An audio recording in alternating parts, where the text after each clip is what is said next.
etong kaalyado ni dating Pangulong Duterte na si Atty. Delgra, yung nag-akusa na kinausap daw siya ni PBBM at inalok ng 1 billion pesos para tumakbong kongresista dyan po sa Davao City para kalabanin yung mga kaalyado ng mga Duterte para kalabanin etong si Ungab. Di ba kung matatandaan nyo, after po mag-akusa ng ganyan ni Delgra, hindi naman kinagat ng taong bayan yan. Ngayon, after ng mga accusation na yan, biglang sinasabi ngayon ni Delgra na dapat daw po mga kababayan tulungan ng Pilipinas, government, etong si dating Pangulong Duterte na makabalik daw po ng Pilipinas. Paano nga tutulungan ng gobyerno ni PBBM yan kung mismong yung mga kaalyado niya na katulad mo, Atty. Delgra, ang sumisira sa gobyerno ni PBBM? So paano tutulungan ni PBBM yung isang tao na gustong sirain ang kanyang gobyerno, ang kanyang pamahalaan, gustong istorbohin yung kanyang pagtatrabaho para paglingkuran yung mga kababayan Pilipino po natin? Anyway, eto pakinggan po natin mga kababayan. Naniniwala si former Land Transportation Franchising and Regulatory Board Chairman at ngayon legal member ng legal team ni dating Pangulong Rodrigo Duterte na dapat tulungan ng gobyerno ng Pilipinas na mapauwi ang dating Pangulo. At kay Atty. Delgra, matagal ng mandato ng kahit sinong administrasyon na kung mayroong Pilipinong nasasakdal sa ibang bansa ay dapat ibigay ng Pilipinas ang lahat ng assistance. Tsaka mga kababayan, wala na tayong jurisdiction sa International Criminal Court. Ang magagawa lang talaga natin dyan, once na maglabas ulit ng arrest warrant etong International Criminal Court and then padaanin sa Interpol, wala tayong magagawa kung hindi gampanan yung tungkulin natin bilang kasapi ng Interpol, which is ang ipalasada etong si Bato de la Rosa, si Bongo at yung iba pa mga co-perpetrators ni dating Pangulong Duterte sa International Criminal Court. Yun lang yung magagawa natin, pero yung makikialam pa tayo sa investigasyon, hindi na natin sakop yun mga kababayan. Para ito'y mapauwi. Inihalimbawa pa nito ang naging sitwasyon ni Mary Jane Veloso na convicted na at nahatulan ng death penalty, pero ginawa ng Pilipinas ang lahat ng paraan para ito ay mapauwi. Iba naman kasi si Duterte, iba naman kasi mga kababayan yung kay Mary Jane Veloso.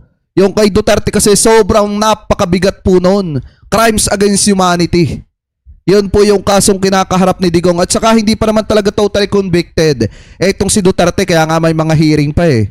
Hindi pa nga alam mga kababayan kung magtutuloy pa ba or hindi yung hearing ni Duterte sa International Criminal Court kasi nga nasa stage pa lamang po tayo ng pagpipresenta ng mga ebidensya. So ibig sabihin tatagal pa ng ilang taon yan bago malaman kung guilty ba or hindi etong si Digonggong. It is the policy of government to extend all necessary assistance to bring that Filipino back home.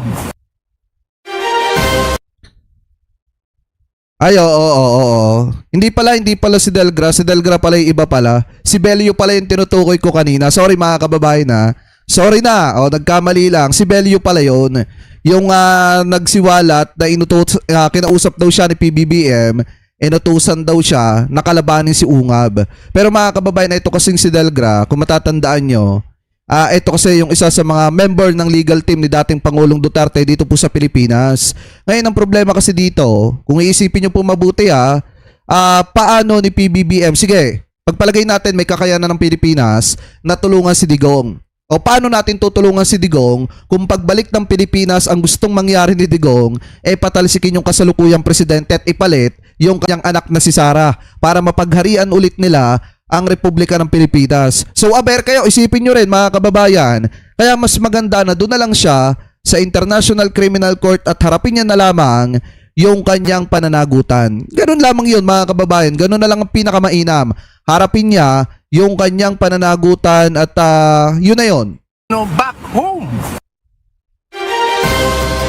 Diba? Tapos ito pa, nagsasalita din itong si Alan Peter Cayetano at ang sabi niya mga kababayan, ito basahin po natin ayon po sa Abante. Ayon po kay Cayetano, walang Pilipinong dapat isuko sa ibang bansa nang walang pagsusuri sa ating korte. Pero yung teritoryo natin pwedeng isuko sa ibang bansa basta Chinador ka. Di po ba mga kababayan? Isipin nyo, pagka si Duterte ang pinag-uusapan, lagi nilang sinasabi, walang Pilipinong etc.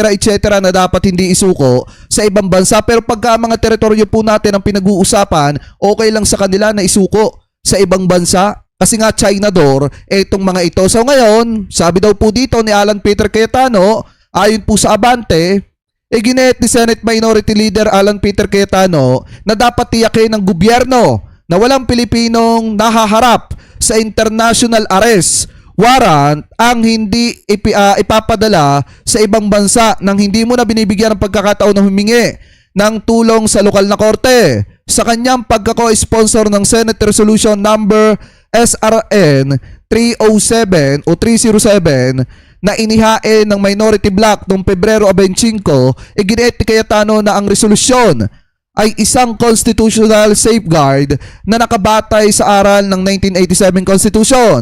Ang pinag-uusapan dito ay ang issue ng 40 years ago.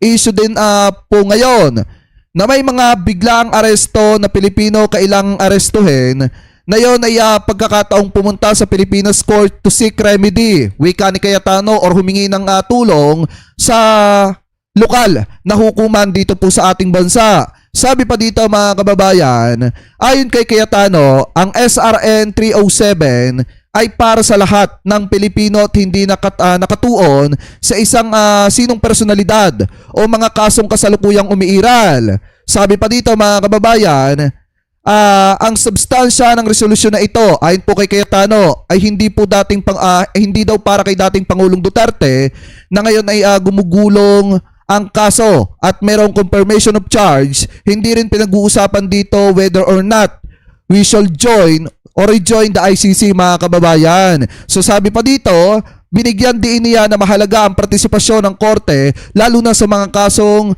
may international arrest warrant mga kababayan. Sabi po ni Alan Peter Cayetano. So ngayon, kung titingnan nyo, ang problema kasi dito pagka taga-suporta ka ni dating Pangulong Duterte, kailangan gumawa ka ng paraan para maipagtanggol mo kahit mali na.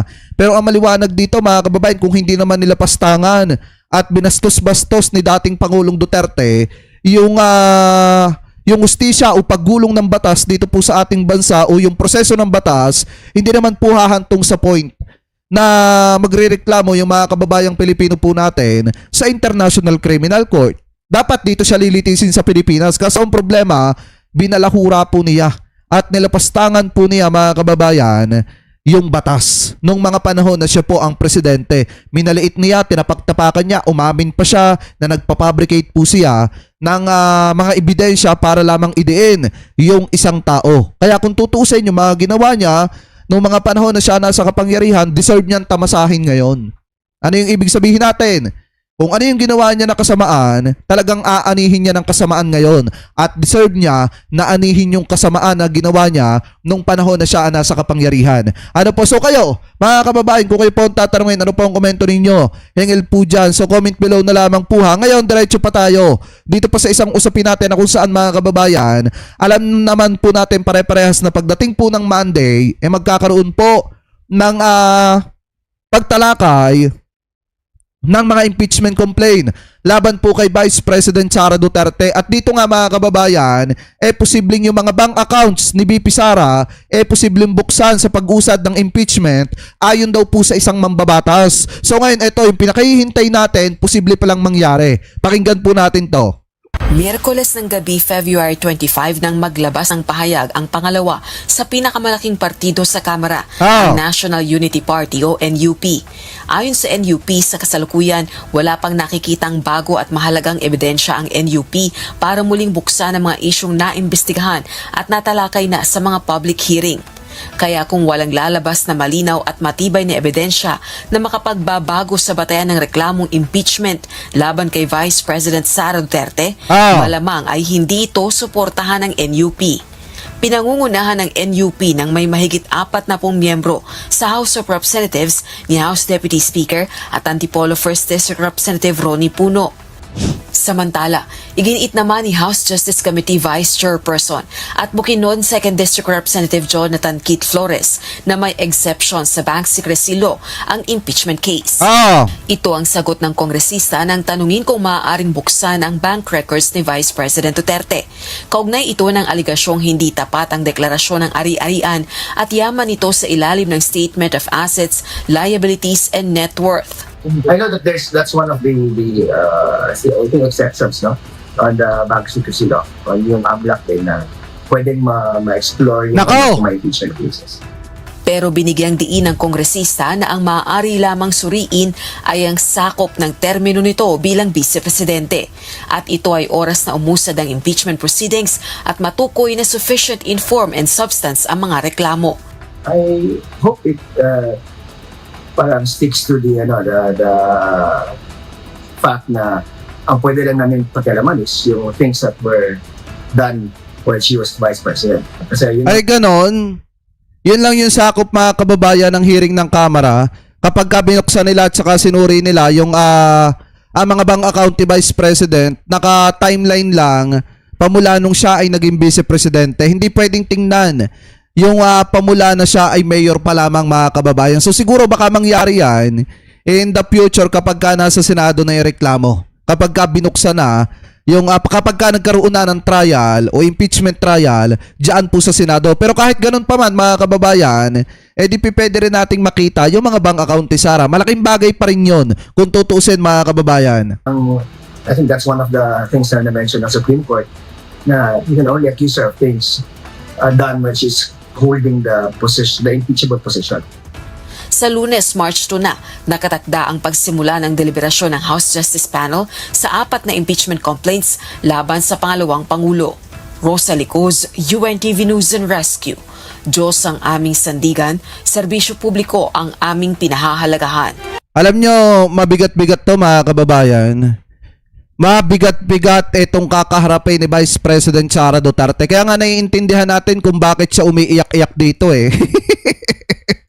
Kasi predictable niya mga kababayan na talagang mabigat-bigat yung kakaharapin niyang reklamo. Ano po yung impeachment po niya? Mabigat-bigat yan. Kasi biruin nyo sabi dito, paano kung nag-mayor na lang at hindi BP? Emosyonal si Vice President Sara Duterte sa kanyang speech nang maimbitahan sa isang aktibidad ng Philippine Association of Local Government Accountants Inc. na isinagawa sa Davao City ngayong Miyerkules, Pebrero 25. Yan ay matapos umano siyang makaramdam ng nostalgia. Tama ba? Wait nga lang. Yan. Yan ay matapos umano siyang makaramdam ng nostalgia nang makita ang dating kasamahan sa City Hall. Yan po yung sabi dito mga kababayan. So ngayon ito, panoorin natin. Tanggalin ko muna to. Yan. Na nostalgic ko kay nakita na ako ang mga kauban sa City Hall kaniadto and Iyak! Iyak! ko sa akong kaugalingon nga nakaganganin na nakahuna-una ko. Oh, iyak! Alam mo may impeach ka, iyak! Iyak! Galingon. Kung sa kahaong nidagan na lang ko og mayor. Wala na lang ko nidagan og vice president. Oh! Ano? Iyak? Iyak ba? Predictable na eh.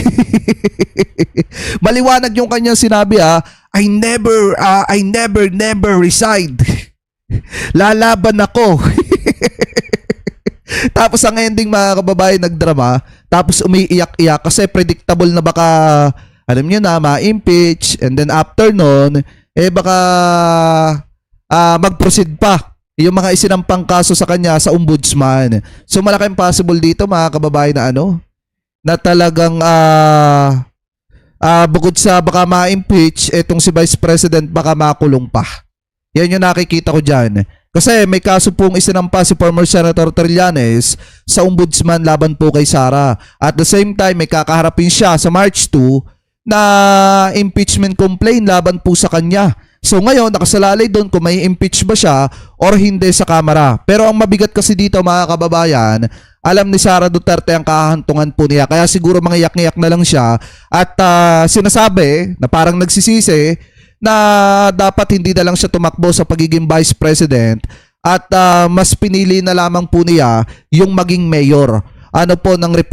Maging mayor ng Davao City. So kayo, mga kababayan, kung kayo po ang tatanungin, ano po ang masasabi nyo hingil po dyan? Comment below na lamang po kung ano po ang komento ninyo hingil po dito sa sinasabi ni Atty. Delgra na dapat daw po tulungan ng Pilipinas si Digongong na makalaya sa International Criminal Court gaya daw po ng tulong na ibinigay ng Pilipinas kay Mary Jane Veloso. So comment below na lamang po kung ano po masasabi nyo hingil po dyan at hingil po dito sa pag-iyak ni Sara Duterte. Anyway,